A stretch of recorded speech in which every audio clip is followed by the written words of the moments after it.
Hello, friends! New rebate checks worth hundreds of dollars are in the process of being dispersed for many American households. Numerous states are still providing their residents with financial aid to help with energy costs this winter. My dear friends, you may be able to claim this, so please do me a big favor and watch until the end of this video to learn more about this. Also, every Friday, I will be announcing several winners for the Walmart gift card giveaway. If you would like to enter these weekly giveaway, friends, all you need to do is click and like several of my videos and then comment below the keyword of each video that you watch. The more videos that you watch and then comment on, friends, the greater your chances of winning these giveaways. I yield 3 minutes to my good friend and colleague, the gentleman from New York, Representative Molinaro. The gentleman is recognized. Thank you, Mr. Speaker. Imagine spending so much time, so much energy, and so much air opposing that which one actually supports. I've sat here for a few moments, and I've listened to my colleague across the aisle suggest that they didn't break it, and therefore they should be under no obligation to fix it. That for years, they've been trying to remedy this problem, but it's the other side of the aisle's fault, and therefore we won't take this next step forward. Imagine that's your argument. I wasn't here when the SALT cap was established. I opposed it in local government, mostly because I know that middle-class families in upstate New York are being, I'll use the language, pardon me, screwed by decisions of state government, decisions out of their control. But let's talk about what this bill does.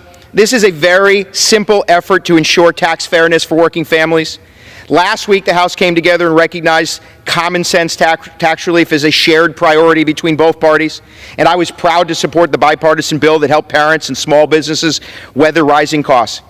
But we left low-hanging fruit on the table, a simple incremental success. And right now, married couples are unfairly and arbitrarily punished with a SALT deduction in a way that matches almost no other facet of the tax code. And so let's make one thing clear. We're not talking about the wealthiest of New Yorkers that are being impacted here. I'm talking about families and parents in towns and communities like Vestal and Dryden and Hudson, upstate communities that most don't know but struggle every day, who are barely getting by because they are being slammed by property taxes and state taxes. These are not individuals who chose to be overtaxed. They were forced to by Democrats and one-party rule in the state of New York.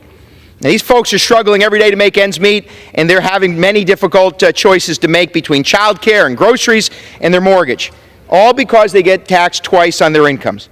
This bill doesn't solve the entire problem. My colleague knows it. This bill doesn't undo the damage that we both agree existed.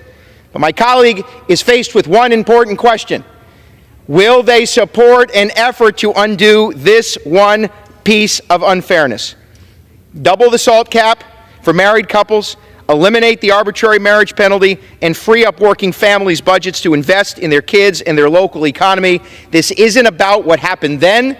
It's not about who broke it. It's about whether or not we can find, as we did last week, the commonality to begin to fix it. And with that, I yield back. First, in the state of Connecticut, the General Assembly voted to authorize an extra $17 million to bolster energy assistance programs.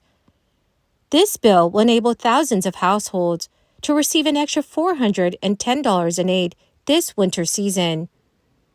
The House voted 147-0 to approve $13.5 million for the Connecticut Energy Assistance Program and another $3.5 million for Operation Fuel. House approval came less than 30 minutes after the Senate voted 35-0 to adopt this emergency measure.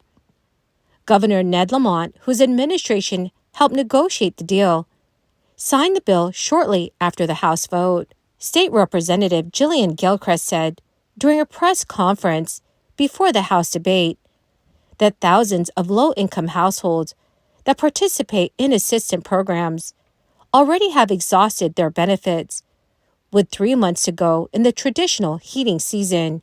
Many lawmakers initially agreed to redirect $13.5 million in unused federal crisis relief funds from the American Rescue Plan Act to bolster the state's primary energy assistance program. The additional funding will enable the program to provide a supplemental payment of $410 to approximately 16,600 households.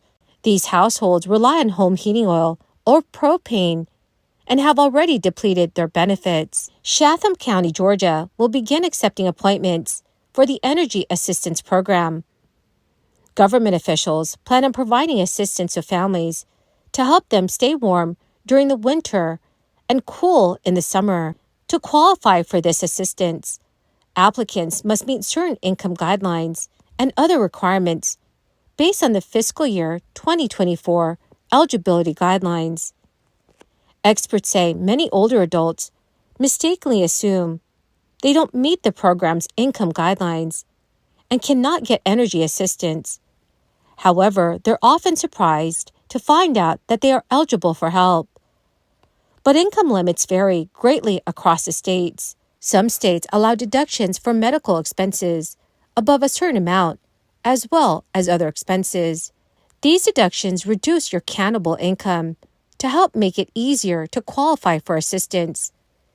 Countable income includes wages, salaries, and tips, and benefits like Social Security. So, dear friends, it's important to check if your state or county is currently providing some type of relief. Also, friends, according to Yahoo News, the Biden administration is considering easing strict vehicle emission rules proposed last year, providing automakers more time to meet requirements for selling electric vehicles.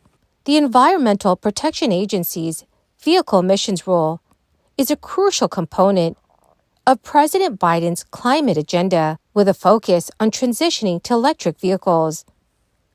Instead of rapidly increasing the number of electric vehicles sold to meet stringent emission standards, the Environmental Protection Agency is contemplating delaying these requirements until after the year 2030. This adjustment, which is still under review and expected to be released in the spring, aims to reduce emissions gradually while providing automakers with more flexibility. Last April, when the EPA introduced the vehicle emissions rule, officials discussed various emissions proposals that may result in a 64% to 69% adoption rate of electric vehicles by the early 2030s, starting with model year 2027 vehicles. A top White House climate official reiterated Biden's commitment to the transition to electric vehicles, emphasizing the importance of smart investments and standards to ensure United States leadership in the global auto sector.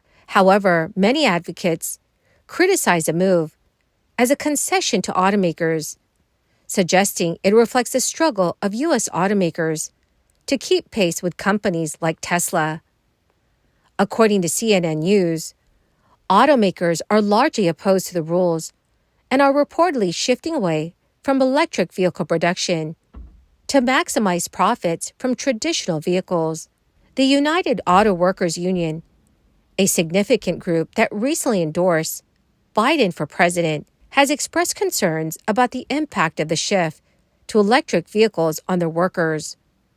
Meanwhile, the former president has criticized electric vehicles in his speeches as he seeks a Republican nomination for president. So, dear friends, what are your thoughts about electric vehicles? Please let me know what your thoughts are in the comment section below. That is the end of my daily stimulus update video for today. My dear friends, thank you so much for being part of this community. Every Friday, I will be announcing several winners for the Walmart gift card giveaway. If you would like to enter these weekly giveaway, friends, all you have to do is click and like several of my videos, and then comment below the keyword of each video that you watch. The more videos that you watch and then comment on, friends, the greater your chances of winning these giveaways. Thank you, my dear friends, and have a wonderful and very blessed week.